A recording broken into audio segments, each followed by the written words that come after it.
Hey friends, so this week is really fun. We're going to be working on some fractured fairy tales. So that's when they take a fairy tale that you're used to, that you've heard a bunch of times before, like the Little Red Riding Hood, and they change it up a little bit. So I went to school and got my big fairy tale box, and I actually have 5 Little Red Riding Hood fractured fairy tales. So I'm going to read a different one each day of the week. So you'll actually get two extra stories this week. So, my first one that I'm going to read is Super Red Riding Hood. Not far from here, near a small forest, lives a girl named Ruby. Ruby's favorite color is red. She loves red berries, her red boots, and especially the red cloak her grandma made for her. When Ruby puts on her red cloak, she becomes Super Red Riding Hood. My baby!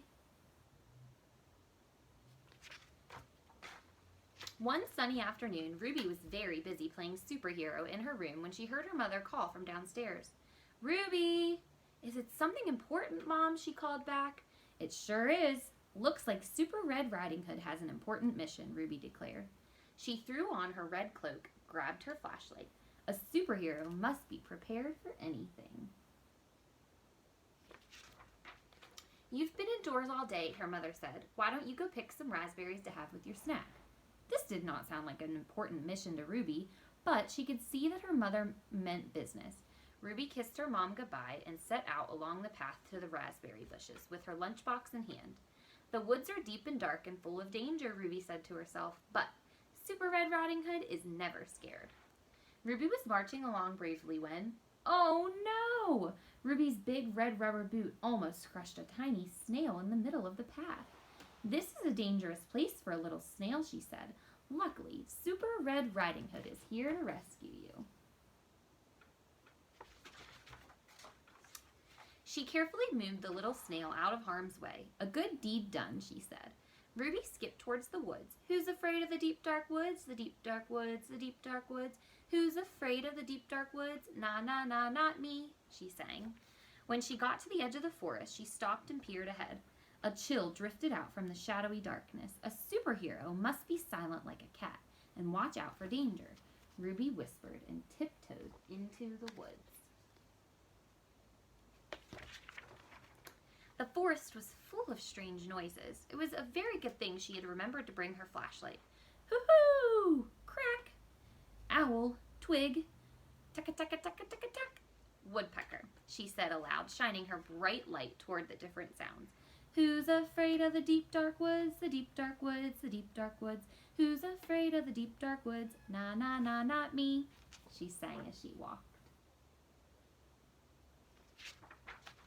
Before long, she came to a sunny clearing packed with raspberry bushes. She ran to fill her lunchbox with juicy red berries. Mission accomplished, she said triumphantly.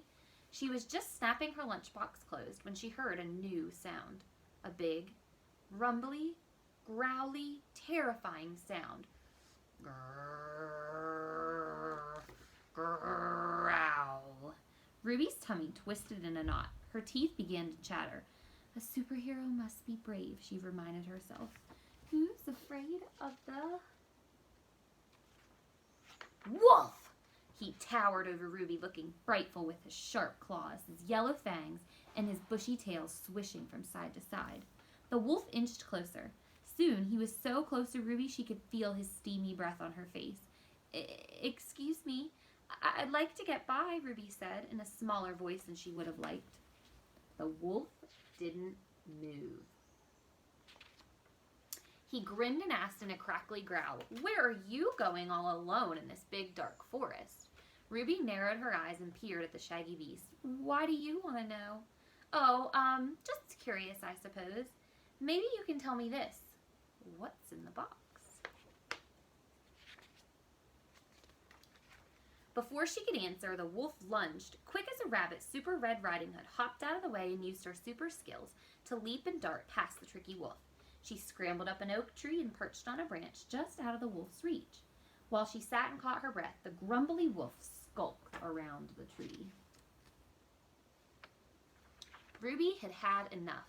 Wolf, she called down, let me pass. But the wolf stayed put. Wolf, I'm going to count to 5. You'd better leave me alone. The wolf still didn't move. 1, Ruby said firmly. 2, 3, 4. He could see that Ruby meant business. Okay, I'll leave you alone. Ruby started climbing back down the tree, but then growl. Wolf? It's my tummy, the wolf moaned. I'm just really hungry. Well, why didn't you say so? Ruby jumped out of the tree, her red cloak floating down behind her like a parachute. If you wanted some of my snack, you could have just asked, she said. The wolf looked at Ruby with a big, drooly smile. Okay, can I have some, he asked, holding out a paw. Ruby pulled her lunchbox out of the wolf's reach. Not so fast, wolf. You really scared me before, snarling at me with your big fangs and those sharp claws. The wolf's ears dropped. He looked at the ground. I'm sorry, he said. Ruby took a long look at the sad, hungry wolf. Aw, forget about it, she said at last. The wolf perked up. Please, he asked very politely. A superhero always helps those in need, so Super Red Riding Hood did what any superhero would do. She popped open her lunchbox and shared the juicy berries. As Ruby and the wolf snacked together under the big oak tree, Ruby remarked, I didn't know wolves like raspberries. Oh yes, said the wolf cheerfully. They're our favorite. The wolf sat thinking for a little while as he munched. I didn't know little girls could be superheroes, he said. Oh yes, said Ruby with a wide smile. We can. And then there's the ending. All right, I hope you enjoyed. Stay tuned for some more Little Red Riding Hood Fractured Fairy Tales.